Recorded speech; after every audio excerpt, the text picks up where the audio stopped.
Dans cette vidéo, je vais vous présenter comment tricoter le col d'un gilet.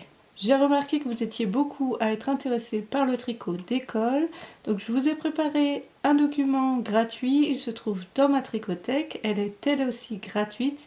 Il suffit de vous inscrire avec le lien qui est en description ou en fin de vidéo. Vous allez pouvoir rejoindre ma communauté grâce à ça, et dans ce document vous allez trouver 3 cols différents, donc le col de gilet qu'on va voir tout de suite, le col rond et le col V. Pour tricoter le col, on aura d'abord besoin de relever les mailles. Pour cela, on va utiliser des aiguilles plus fines que celles qu'on a utilisées pour tricoter le gilet. Pour le gilet, on va faire attention à bien relever les mailles tout au bord ici, jusqu'à bien atteindre vraiment le bord ici pour éviter d'avoir un décalage qui serait assez disgracieux.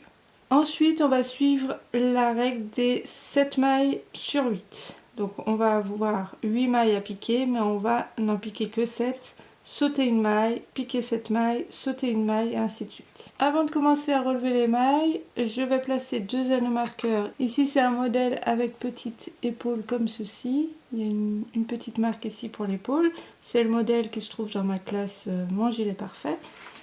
Mais vous pouvez avoir des raglans par exemple. L'idée c'est vraiment d'essayer d'avoir autant de mailles sur les deux devants. Je vais piquer ici tout au bord comme je l'ai dit, donc vraiment sur la bordure ici, même si c'est un peu plus bas que le haut, pour vraiment que le col aille jusqu'au bord du gilet.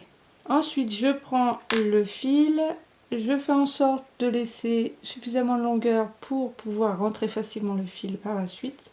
Je fais une boucle et je la passe sur l'avant. Donc vous vous placez bien sur l'endroit de l'ouvrage pour faire ceci. Après, sur la bordure du col, je vais venir relever les mailles une à une. Je pique, je passe le fil comme si je le tricotais au point endroit et je le ramène sur l'avant. Donc là, j'ai 5 mailles, 6, 7.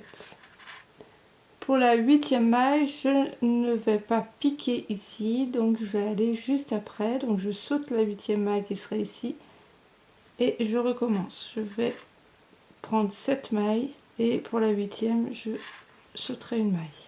Voilà, ici j'ai atteint le premier anneau marqueur, donc je vais compter le nombre de mailles que j'ai sur mon aiguille et je vais noter cela pour en avoir autant ici. Une fois que vous avez noté le résultat, vous allez pouvoir enlever l'anneau marqueur parce que sinon il va vous gêner. Donc pour le dos, je vais continuer avec ma méthode 7 mailles sur 8. Voilà, je suis arrivée au niveau de la 2e épaule.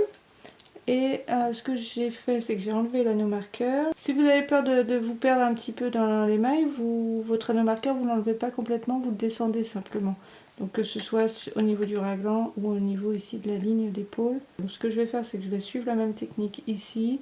Arriver au milieu, je vais faire un point pour voir combien de mailles je dois encore relever. Surtout, il ne faut pas hésiter à revenir en arrière. Par exemple, si j'enlève mon aiguille ici, j'ai juste à tirer sur le fil et je peux relever de nouveau. Donc si je vois que j'ai pas assez de mailles, je vais pouvoir en ajouter un petit peu en revenant comme cela en arrière. Ça ne va pas abîmer votre tricot. Et vous piquez bien jusque tout au bord ici pour que votre col aille bien jusqu'au bord de la bordure. Voilà. Donc là on va faire des allers-retours. Moi je vais reprendre le point de riz. Vous pouvez soit reprendre les mêmes aiguilles que vous avez utilisées pour tricoter votre gilet pour avoir exactement le même point qu'ici, soit des aiguilles 1/2 mm plus fines. Donc si jamais le col à la fin ne vous convient pas, surtout n'hésitez pas à le détricoter. Donc, vaut mieux refaire un col que de garder un col qui ne vous convient pas tout à fait, parce que c'est vraiment dans tous ces petits détails qu'on va avoir un résultat plus ou moins réussi. En détricotant votre col, vous n'abîmerez absolument pas votre gilet, donc vraiment il ne faut pas hésiter. Maintenant je vais tricoter en aller-retour la hauteur de col qui me convient et ensuite je n'aurai plus qu'à rabattre. Voilà, j'ai atteint la hauteur de col qui me convient, je vais donc rabattre les mailles. Ici je vais prendre des aiguilles 1/2 mm supérieures pour faire un rabat bien souple. Ensuite je vais utiliser la méthode de rabat de ma grand-mère. Donc il suffit pour cela de tricoter sur le bras arrière les 2 mailles ensemble, de remettre la maille obtenue sur l'aiguille de gauche et de retricoter comme ça toutes les mailles. Voilà, mon petit col est terminé, il ne reste plus qu'à rentrer les fils.